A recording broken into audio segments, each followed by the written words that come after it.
Glória a Deus, a paz de Deus para todos, a graça e a paz da parte de Deus e nosso Senhor Jesus. Que Deus vos abençoe. Vamos iniciar mais um estudo sobre as 7 cartas do Apocalipse. Vamos estudar sobre as 7 cartas às igrejas da Ásia e vamos começar pela introdução do Apocalipse, porque para começar falando dessas cartas, nós vamos começar falando da introdução do Apocalipse, começando por o Apocalipse, capítulo 1.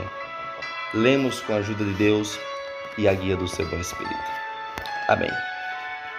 Revelação de Jesus Cristo, a qual Deus deu para mostrar aos seus servos as coisas que brevemente devem acontecer. Pelo seu anjo as enviou e as notificou a João, seu servo, o qual testificou da palavra de Deus e do testemunho de Jesus Cristo e de tudo o que tem visto. Bem-aventurado aquele que lê e os que ouvem as palavras desta profecia e guarda as coisas que nela estão escritas, porque o tempo está próximo. João, às 7 igrejas que estão na Ásia, graça e paz seja convosco da parte daquele que é, e que era, e que há de vir. E da dos 7 espíritos que estão diante do seu trono, e da parte de Jesus Cristo, que é a fiel testemunha, o primogênito dos mortos e o príncipe dos reis da terra, aquele que nos ama e em seu sangue nos lavou dos nossos pecados e nos fez reis e sacerdotes para Deus e seu Pai. A ele glória e poder para todos sempre. Amém. Eis que vem com as nuvens e todo olho verá, até os mesmos que o trapassaram, e todas as tribos da terra se lamentarão sobre ele. Sim, amém. Eu sou o Alfa e o Ômega, o princípio e o fim, diz o Senhor, que é e que era e que há de vir, o Todo-Poderoso. Eu, João, que também sou vosso irmão e companheiro na aflição e no reino e paciência de Jesus Cristo, estava na ilha chamada Patmos por causa da palavra de Deus e pelo testemunho de Jesus Cristo. Eu fui arrebatado em espírito no dia do Senhor e ouvi detrás de mim uma grande voz como de trombeta, que dizia: o que vês, escreve num livro e envia-o às 7 igrejas que estão na Ásia, a Éfeso, a Esmirna, e a Pérgamo, e a Tiatira, e a Sardo, e a Filadélfia, e a Laodiceia.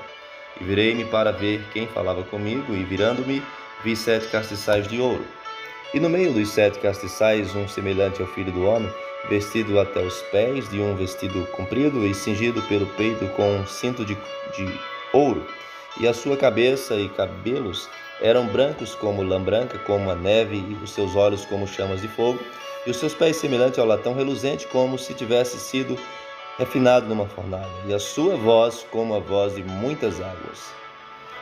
E ele tinha na sua destra 7 estrelas, e da sua boca saía uma aguda espada de 2 fios, e o seu rosto era como o sol, quando na sua força resplandece. E eu, quando o vi, caí a seus pés, como morto. E ele pôs sobre mim a sua destra, dizendo-me: não temas, eu sou o primeiro e o último, e o que vivo, e fui morto, mas eis que estou vivo para todo sempre. Amém. E tenho as chaves da morte e do inferno. Escreve as coisas que tens visto, e as que são, e as que depois destas hão de acontecer. O mistério das 7 estrelas que viste à minha destra, e dos 7 castiçais de ouro. As 7 estrelas são os anjos das 7 igrejas, e os 7 castiçais que viste são as 7 igrejas. Só até aqui. Vamos agora fazer uma breve exortação, nessa introdução apocalíptica, para depois nós irmos para as cartas, começando pela primeira carta, que é a igreja de Éfeso. Hoje nós vamos estudar somente a introdução e no próximo vídeo estaremos iniciando as cartas, começando pela primeira, a Éfeso, até a última, a Laodiceia. Então hoje vamos fazer vamos fazer aqui um breve comentário sobre esse texto lindo da abertura do Apocalipse. Começando pelo verso 1, diz: revelação de Jesus Cristo, a qual Deus deu para mostrar aos seus servos as coisas que brevemente devem acontecer, e pelo seu anjo as enviou e as notificou a João, seu servo. Então, primeiro aqui nós vemos a palavra revelação. A palavra Apocalipse vem do grego, né? Apó, né? Vem de escuro, escondido, oculto, né? E a palavra Calipse, revelação. Então, revelação das coisas ocultas. Então, a princípio nós aprendemos uma coisa: a Bíblia é para ser lida e podemos compreender o necessário para a nossa salvação. Apocalipse é um livro escatológico, mostra as coisas ocultas, as coisas futuras, a história da igreja. E podemos discernir a vontade de Deus e os tempos lendo o Apocalipse, porque Deus ocultou aos sábios entendido, mas revelou aos pequeninos. Não tenha medo do Apocalipse. Você precisa conhecer. Tem mensagens que vão te ajudar. Começando, já diz que é uma revelação, mas que toda essa revelação ela é dada para quem? Para os servos de Deus. Aqui diz: o qual testificou da palavra de Deus e do testemunho de Jesus Cristo e de tudo o que tem visto. Verso 2. Então é uma revelação, né, aos seus servos, as coisas que brevemente devem acontecer.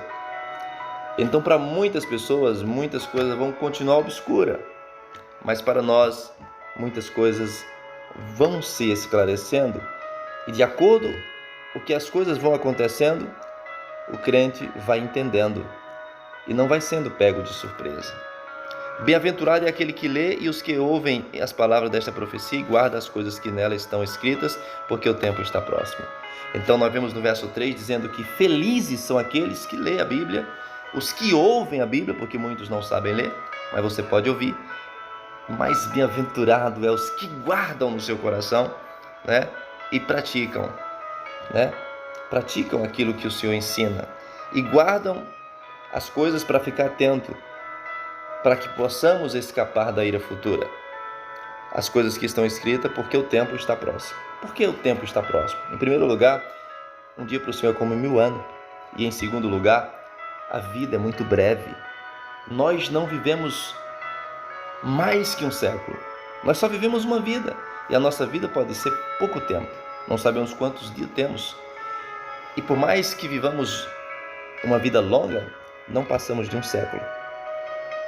O homem hoje não chega mais nem um século, mas mesmo que chegasse 100 anos, é a vida de um homem, no máximo, mesmo que chegasse a 100 anos. Passa muito rápido. E Jesus vem para todos aqueles que partem. Se você partiu, Jesus já veio para você. Então, por esse motivo, é que é próximo. Mas os sinais indicam que hoje nós estamos realmente muito próximos, porque as coisas que haveriam de acontecer no fim dos dias já estão acontecendo nos nossos dias atuais. João, as 7 igrejas que estão na Ásia, graça e paz seja convosco da parte daquele que é e que era e que há de vir. O verso 4 mostra aqui, né, um atributo de Deus, um atributo de Jesus. Ele é soberano. Ele não foi, porque sempre existiu. Ele era, ele é e ele há de vir. Jesus virá. Aqui fala também da volta de Jesus. Ele virá, não tenha dúvida disso. E dá dos 7 Espíritos que estão diante do seu trono e da parte de Jesus Cristo, que é a fiel testemunha, o primogênito dos mortos e o príncipe dos reis da terra. Verso 5. Jesus é o princípio. Jesus é a primícia da ressurreição. Jesus ressuscitou para nunca mais morrer. E nós também ressuscitaremos para não mais morrer. Jesus é o príncipe. Jesus terá domínio sobre todas as coisas. Príncipe dos reis. Jesus estará sobre todo o reino. Ele reinará sobre todos. No verso 6 diz: Ele nos fez reis e sacerdotes para Deus e seu Pai. A Ele glória e poder para todos sempre. Amém. Então, Ele nos fez reis e sacerdotes. Ele nos comprou com o seu sangue. Vamos dar glória para Ele. Todo o poder, toda a honra seja para Ele. Que coisa interessante. Olha o que está escrito. Aqui diz assim: Eu sou o Alfa e o Ômega. Está vendo? No verso 8. Mas no verso 7 diz assim: Eis que vem com as nuvens e todo o olho verá, até os mesmos que o traspassaram, e todas as tribos da terra se lamentarão sobre ele. Sim, amém. Assim seja. Ele virá sobre as nuvens com poder e grande glória, e as tribos se lamentarão. E no verso 8 diz que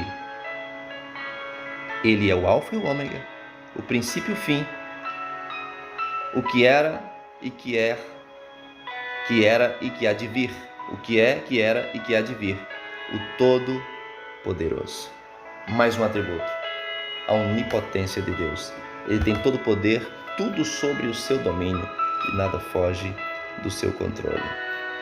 Eu, João, que também sou vosso irmão, companheiro na aflição e no reino, paciência de Jesus Cristo, estava na ilha chamada Patmos por causa da palavra de Deus e pelo testemunho de Jesus Cristo. Então, no verso 9, João diz que estava lá por causa do testemunho. João foi lançado lá por pregar a verdade. Os demais apóstolos morreram, martirizados, mas João ficou. Com quase 100 anos, João está no final da sua carreira, já fraco, mas testificando o testemunho de Jesus, para se cumprir o que Jesus disse: se eu quiser que esse fique até que eu venha, o que importa a vós. Então ele ficou, para que Jesus viesse até ele e trouxesse a revelação futura para todos nós, o Apocalipse. João foi desterrado na ilha de Patmos, na época do imperador Domiciano. Ele foi colocado numa caldeira de óleo fervente, segundo a história, e depois desterrado na ilha de Patmos, onde era ali um minério, onde as pessoas eram levadas como escrava e não podiam atravessar por causa do mar, e aquelas pessoas tinham que ficar ali, naquela ilha, cercados, condenados a morrer ali. João ali, quando rejeitado pelos homens, quando perde a cidadania dos homens, recebe a cidadania do céu e é chamado, João já tinha recebido a cidadania do céu, mas agora perde a cidadania da terra, sendo perseguido pelo imperador, mas agora recebe um convite do Senhor para ter com ele nos céus, e recebe aquela linda revelação, sendo arrebatado até o terceiro céu e instruído acerca das coisas que havia de acontecer.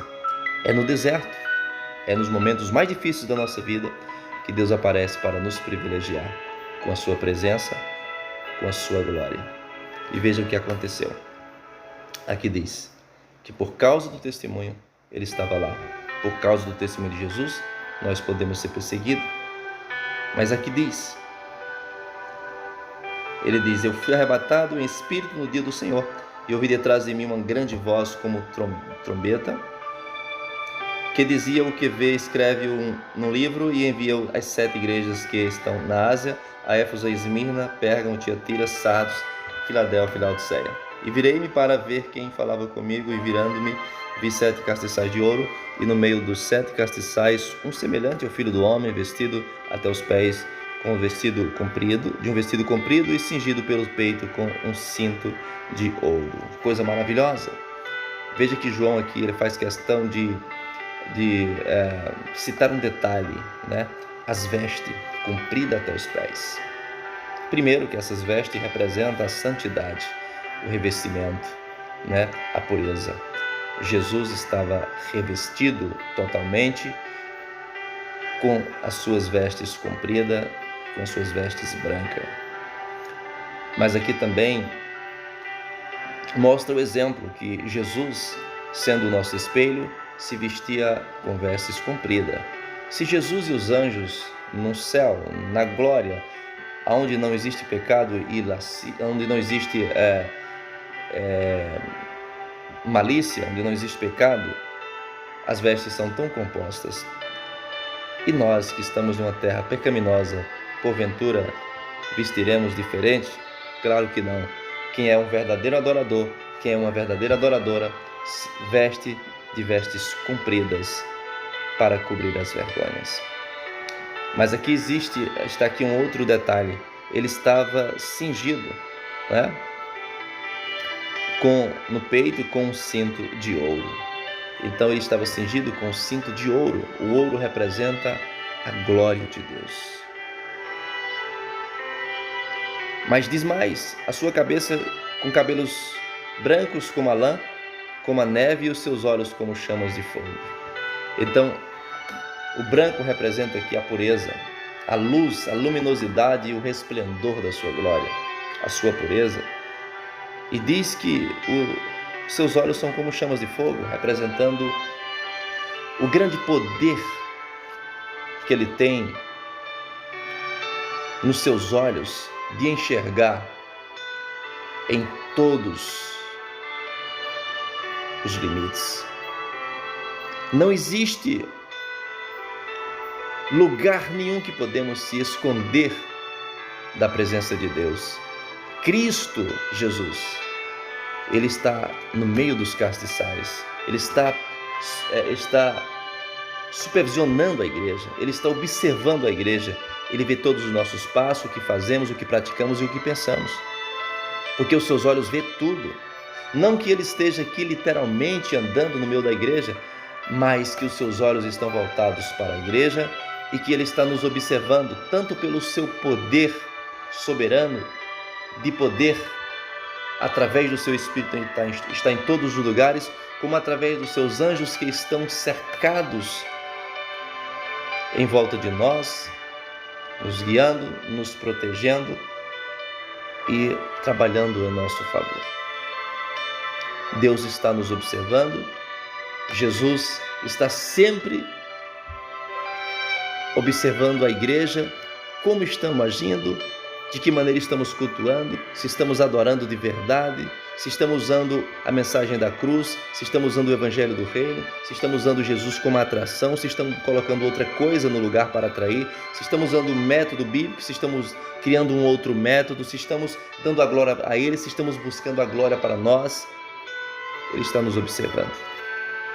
E aqui diz uma coisa interessante. Aqui diz que os seus pés são semelhantes ao latão reluzente, como se tivesse sido refinado numa fornalha, e a sua voz como a voz de muitas águas. Os seus pés representam a pureza. Ele nunca trilhou em caminhos errantes. Os seus passos são seguros. Jesus, a sua voz é como a voz de muitas águas. Nós devemos temer e tremer. Nós devemos ouvir e observar e atender a sua voz. Pois tudo obedece à voz de Deus, a natureza, os mares, os ventos, tudo atende à voz de Deus. Mas o homem às vezes quer desobedecer à voz de Deus, mas sofrerá as consequências. Se a voz do Senhor é como a voz de muitas águas, isso representa que a voz de Deus é a voz poderosa na qual devemos estar atentos para ouvirmos e atendermos a sua voz. A palavra de Deus se cumpre e nós temos que temer e tremer diante da sua palavra. Ele tinha, olha só, na sua destra 7 estrelas, e da sua boca saía uma aguda espada de 2 fios, e o seu rosto era como o sol quando na sua força resplandece. A espada, a sua palavra penetrante, que transforma, que cura, que liberta, que restaura. A sua palavra que vem para nos trazer consolo e esperança.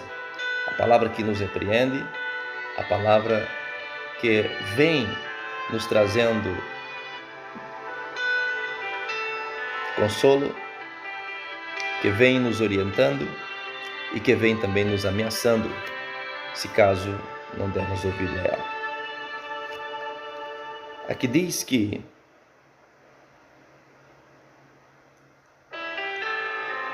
o seu rosto é como o sol. Ele é a luz que nos ilumina, ele é a luz que nos guia, ele mostra os nossos defeitos, ele é a luz que repreende todas as trevas da nossa vida e nos tira da escuridão e nos coloca num lugar seguro, iluminado pelo seu poder, pela sua palavra, pela sua glória, pelo seu resplendor.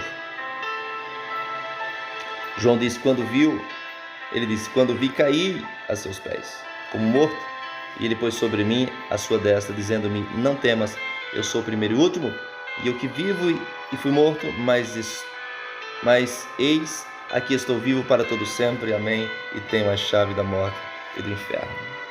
Ele vive, ele morreu, mas ao terceiro dia ressuscitou. A morte e o inferno não pôde conter, não pôde deter, não pôde barrar, não pôde impedir que ele reinasse e nos desse a vitória. Ele vence a morte do inferno, ele tem a chave nas suas mãos. Nada acontece sem a permissão dele, por isso confie nele, porque nada tem o poder de te destruir. Nada pode acontecer na sua vida sem a permissão dele. Ele te protege, ele te guia, ele te dá força, ele te sustenta. Ele é o nosso Deus. Cristo Jesus tem todo o poder nos céus e na terra. E veja que coisa interessante. Escreve as coisas que tens visto, e as que são, e as que depois destas hão de acontecer. O mistério das 7 estrelas que viste na minha destra, os 7 castiçais de ouro, as 7 estrelas são os anjos das 7 igrejas, e os 7 castiçais que viste são as 7 igrejas. Então, o castiçal, nós vamos ver aqui no Apocalipse, representa a igreja. Castiçal, Deus mandou Moisés fazer um castiçal com as 7 hastes, as 7 lâmpadas, e ali aquele castiçal já apontava para a igreja. Nós somos juntos o castiçal de Deus, e cada um de nós temos que ser uma luz e temos que brilhar nesse mundo de trevas.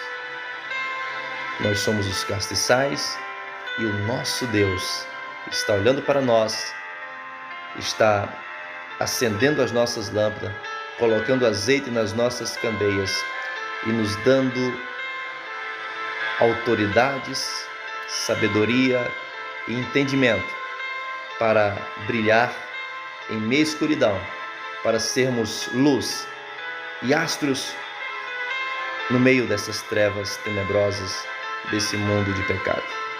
Que nós possamos ser sal da terra e luz do mundo. No próximo estudo, começaremos a primeira carta à igreja de Éfeso. Ficaremos por aqui. Inscreva-se no canal, ative o sininho para receber as notificações dos próximos vídeos.